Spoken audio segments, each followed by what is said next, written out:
ದೇಶಾದ್ಯಂತ ನೀಟ್ ಪ್ರಶ್ನೆ ಪತ್ರಿಕೆ ಸೋರಿಕೆಯಾಗಿ ಈಗ ಆ ಪರೀಕ್ಷೆಯನ್ನೇ ರದ್ದುಗೊಳಿಸಿರ್ತಕ್ಕಂಥ ವಿಚಾರ ನಿಮಗೆಲ್ಲ ಗೊತ್ತಿರತಕ್ಕಂಥದ್ದು. ಮತ್ತು ಈ ಇಡೀ ಹಗರಣದ ತನಿಖೆಗಾಗಿ ಕೇಂದ್ರ ಸರ್ಕಾರ CBI ತನಿಖೆಗೆ ಅದನ್ನು ವಹಿಸಿತ್ತು.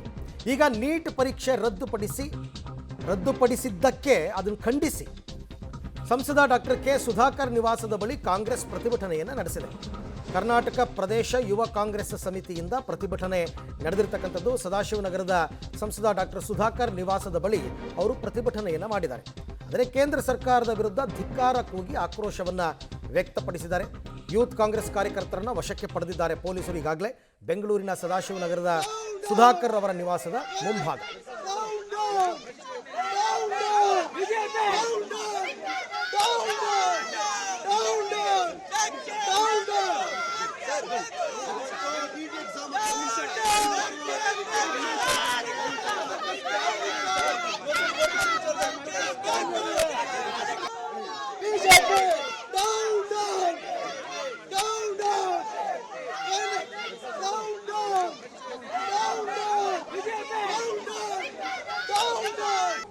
ಮೇಡಮ್ ಕಾರಣ ಬಂದು ಮೆಡಿಕಲ್ಗೋಸ್ಕರ ತುಂಬ ಕಷ್ಟಪಟ್ಟು ಮಕ್ಕಳು ನಿದ್ದೆ ಇಲ್ದಲೆ ಊಟ ಇಲ್ದಲೆ ಎಷ್ಟು ಅವರ್ಸ್ ಎಷ್ಟು ಕಾಲ ಅವರು ಓದ್ತಾ ಇರ್ತಾರಲ್ಲ, ಆ ಶ್ರಮಕ್ಕೆ ನೀವು ಪೇಪರ್ನ ಲೀಕ್ ಮಾಡಿಬಿಟ್ರೆ ಬಡವ್ರ ಮನೆಯಲ್ಲಿ ಮಕ್ಕಳು ಓದ್ತಾ ಇರ್ತಾರೆ.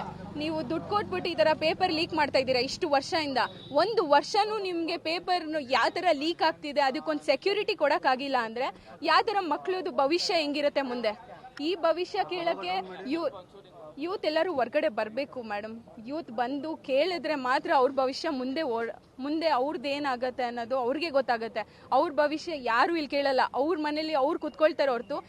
ಮಿಸ್ಟರ್ ನರೇಂದ್ರ ಮೋದಿ ಅವರು ಏನು ಇವತ್ತು ಕೇಂದ್ರದಲ್ಲಿ ನೀಟ್ ಎಕ್ಸಾಮ್ ಕಂಡಕ್ಟ್ ಮಾಡಿ ಬಡ ಮಕ್ಕಳಿಗೆ ಯಾವ ತರ ಸ್ಕ್ಯಾಮ್ ಮಾಡಿದ್ದಾರೆ ಇವತ್ತು, ಇದನ್ನ ಖಂಡಿಸಿ ನಾವು ಯುವ ಕಾಂಗ್ರೆಸ್ನ ಪ್ರತಿಭಟನೆ ಮಾಡ್ತಾ ಇದೀವಿ.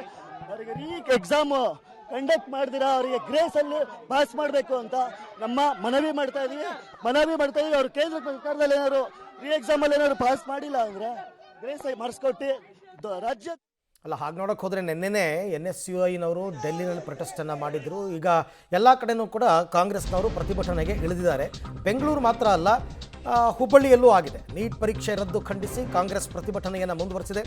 ಕೇಂದ್ರ ಸಚಿವ ಪ್ರಹ್ಲಾದ್ ಜೋಶಿ ಮನೆಗೆ ಮುತ್ತಿಗೆ ಹಾಕೋದಕ್ಕೆ ಪ್ರಯತ್ನಗಳಾಗಿದೆ. ಹುಬ್ಬಳ್ಳಿಯ ಕೇಶವಾಪುರ ರಮೇಶ್ ಭವನದ ಬಳಿ ಹೈ ಡ್ರಾಮಾ ನಡೆದಿದೆ. ಹಾಗಾಗಿ ಮಾರ್ಗ ಮಧ್ಯದಲ್ಲೇ ಪ್ರತಿಭಟನಾಕಾರರನ್ನು ಪೊಲೀಸರು ತಡೆದಿದ್ದಾರೆ. ಪೊಲೀಸರು ಮತ್ತು ಪ್ರತಿಭಟನಾಕಾರರ ನಡುವೆ ವಾಗ್ವಾದಗಳು ಕೂಡ ನಡೆದಿದೆ.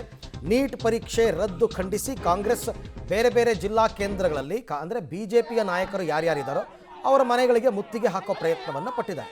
ಇದು ಹುಬ್ಬಳ್ಳಿ ದೃಶ್ಯ ನೀವು ನೋಡ್ತಾ ಇರೋದು. ಈಗ ನಮ್ಮ ವಿದ್ಯಾರ್ಥಿಗಳಿಗೆ ಮೋಸ ಆಗೈತಿ. ಮೋಸ ಆಗಿದ್ದ ಸಂಬಂಧ ನಾವು ಇವತ್ತು ಪ್ರತಿಭಟನೆ ಮಾಡುತ್ತೇವೆ ಹುಬ್ಬಳ್ಳಿ ಧಾರವಾಡ ಮಹಾನಗರ ಜಿಲ್ಲಾ.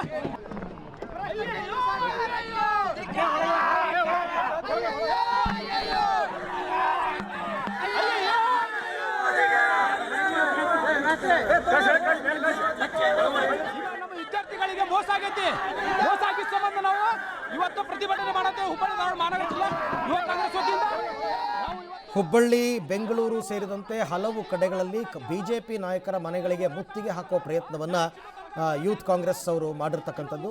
ಬೆಂಗಳೂರಿನಲ್ಲಿ ಸಂಸದ ಸುಧಾಕರ್ ಅವರ ನಿವಾಸ, ಹಾಗೆಯೇ ಹುಬ್ಬಳ್ಳಿಯಲ್ಲಿ ಕೇಂದ್ರ ಸಚಿವ ಪ್ರಹ್ಲಾದ್ ಜೋಶಿ ಅವರ ನಿವಾಸಕ್ಕೆ ಮುತ್ತಿಗೆ ಹಾಕುವ ಪ್ರಯತ್ನಗಳು. ಅಂದರೆ ನೀಟ್ ಪ್ರಶ್ನೆ ಪತ್ರಿಕೆ ಸೋರಿಕೆಯಿಂದ ದೇಶಾದ್ಯಂತ 22 ಲಕ್ಷ ವಿದ್ಯಾರ್ಥಿಗಳ ಭವಿಷ್ಯ ಡೋಲಾಯಮಾನವಾಗಿದೆ ಅಂತ ಈಗ ಕಾಂಗ್ರೆಸ್ನವರು ಪ್ರತಿಭಟನೆಯಲ್ಲಿ ನಿರತರಾಗಿರ್ತಕ್ಕಂಥದ್ದು. ಮೈಸೂರಿನಲ್ಲೂ ಕೂಡ ಕಾಂಗ್ರೆಸ್ ಕಾರ್ಯಕರ್ತರು ಪ್ರತಿಭಟನೆಯನ್ನು ನಡೆಸಿದ್ದಾರೆ. ಮೈಸೂರು ಸಂಸದರು ಯದುವೀರ್ ಒಡೆಯರ್ ಅವರ ಕಚೇರಿಗೆ ಮುತ್ತಿಗೆ ಹಾಕುವಂತಹ ಪ್ರಯತ್ನ, ಆಮೇಲೆ ಪ್ರತಿಭಟನಾ ನಿರತ ಕಾರ್ಯಕರ್ತರನ್ನ ಸಹಜವಾಗಿ ಪೊಲೀಸರು ಬಂಧಿಸಿದ್ದಾರೆ. ಆಕ್ರೋಶ ವ್ಯಕ್ತಪಡಿಸ್ತಾ ಇದ್ದಾರೆ ಎಲ್ಲರೂ ಕೂಡ. ನಮ್ಮ ಮಕ್ಕಳ ಭವಿಷ್ಯಕ್ಕೆ ಯಾರು ಹೊಣೆ? ಒಂದು ಪರೀಕ್ಷೆಯನ್ನು ಕರೆಕ್ಟಾಗಿ ಇವರಿಗೆ ನಡೆಸಕ್ಕೆ ಬಂದಿಲ್ಲ. NTA ಅವ್ರ ಕೈಲೂ ಕೂಡ ಪರೀಕ್ಷೆ ಮಾಡೋಕ್ಕೆ ಬಂದಿಲ್ಲ. ಇದೇನು ಹೊಸದಲ್ಲ. 2024ರಲ್ಲಾಗಿತ್ತು, 25ರಲ್ಲಾಗಿತ್ತು, ಈಗಲೂ ಹಂಗೆ ಆಗಿದೆ. ಸೊ ಹಾಗಾಗಿ ಇದೊಂದು ದೊಡ್ಡ ದಂಧೆ ಆಗಿದೆ. ಇದು ಕಡಿವಾಣ ಹಾಕೋದಕ್ಕೆ ಕೇಂದ್ರ ವಿಫಲವಾಗಿದೆ, NTA ವಿಫಲವಾಗಿದೆ ಅಂತ ಎಲ್ಲ ಕಡೆಯಲ್ಲೂ ಕಾಂಗ್ರೆಸ್ನವರ ಪ್ರೊಟೆಸ್ಟ್. ಇವತ್ತೇನು ನೀಟ್ ಎಕ್ಸಾಮ್ ಏನು ತನಿಖೆ ನಡೀತಿದೆ ಅಂದರೆ ಯಾವತ್ತು ನೀಟ್ ಎಕ್ಸಾಮ್ ಕ್ಯಾನ್ಸಲ್ ಆಗಿದೆಯೋ ನಮ್ಮ ಮೋದಿ ಸರ್ಕಾರ ವಿಫಲ ಆಗಿದೆ. ಏನು ವಿಚಾರ ಅಂತಂದರೆ ಬೇಟಿ ಪಡಾವೋ ಬೇಟಿ ಬಚಾವೋ ಅಂತ ಅಂದ್ಬಿಟ್ಟು ಮಾತಾಡ್ತಾರೆ. ಬರೀ ಮಾತಲ್ಲಿ ನಡೆಸ್ತಾ ಇದ್ದಾರೆ. ಯಾವುದು ಪಡಾವೋ ನಡೀತಾ ಇಲ್ಲ, ಯಾವುದೇ ಥರ ಬಚಾವ್ ನಡೀತಾ ಇಲ್ಲ. ಆ ವಿಚಾರ ಫಸ್ಟು ಮೇಯ್ನಾಗಿ ಕಾನ್ಸಂಟ್ರೇಟ್ ಮಾಡಿದ್ರೆ ನಮ್ಮ ನೀಟ್ ಎಕ್ಸಾಮಲ್ಲಿ ಫಸ್ಟ್ ಆಫ್ ಆಲ್ ಡಾಕ್ಟ್ರುಗಳು 25 ಲಕ್ಷ ಜನ ಈ ಸತಿ ಏನು ಎಕ್ಸಾಮ್ ಬರೆದಿದ್ದಾರೋ ಮನೇಲಿ ಒಬ್ಬೊಬ್ಬರು ಮನೇಲಿ ಕಷ್ಟಗಳಿರ್ತದೆ ಸರ್.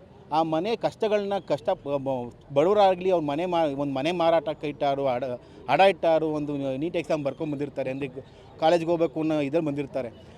ಆ ಎಕ್ಸಾಮ್ನ ಬರೆಯೋಕ್ಕೆ ಕಷ್ಟಪಟ್ಟಿರ್ತಾರಲ್ಲ, ಆ ಕಷ್ಟನ ಒಂದು ಸ್ಟ್ರೆಸ್ ಲೆವೆಲ್ ಇರ್ತದೆ. ಒಂದು ಎಕ್ಸಾಮ್ ಬರೆಯೋಕ್ಕೆ ತುಂಬ ಸ್ಟ್ರೆಸ್ ಇರ್ತದೆ. ಅದಕ್ಕೆ 25 ಜನಕ್ಕೆ ಒಬ್ಬರಿಗೆ ಸೀಟ್ ಆಗೋದು.